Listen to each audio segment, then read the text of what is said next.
Well, that's right, Sean. This is a sector that was struggling pre-pandemic, lost around 22 billion in sales during it. And basically, if it's going to compete with online, it relies on people being able to pop to the shops and just have a look around ad hoc and potentially even buy things on a whim. And yet, although the government has ruled out using these vaccine passports in essential shops and on transport, they specifically would not rule out the use of them when pushed on it in clothes shops and other non-essential retail. It's a huge concern for the British Retail Consortium, they say, financially, logistically and psychologically for shoppers.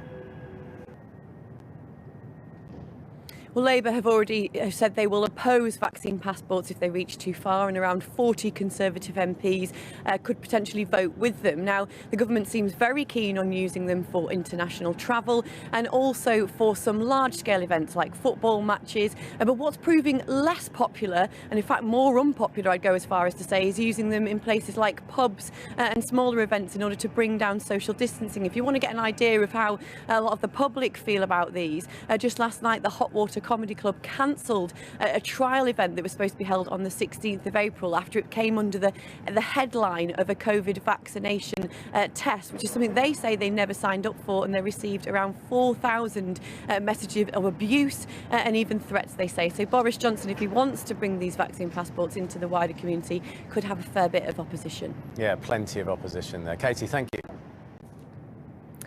Morning, Sean. Well, yes, this was a sector that was struggling pre-pandemic. It lost around £22 billion in sales throughout the lockdowns. And of course, non-essential shops really rely on people being able to just meander down and shop on a whim, essentially. And yet the government has said that while it will rule out the use of vaccine passports for essential travel and essential shops, it will not rule it out for things like clothes shops. This is what the British Retail Consortium had to say. Well, Labour have already said they will oppose vaccine passports if they feel they go too far, and around 40 Conservative MPs have hinted that they will vote in the same way. But the biggest opposition the Prime Minister is up against really is from the public.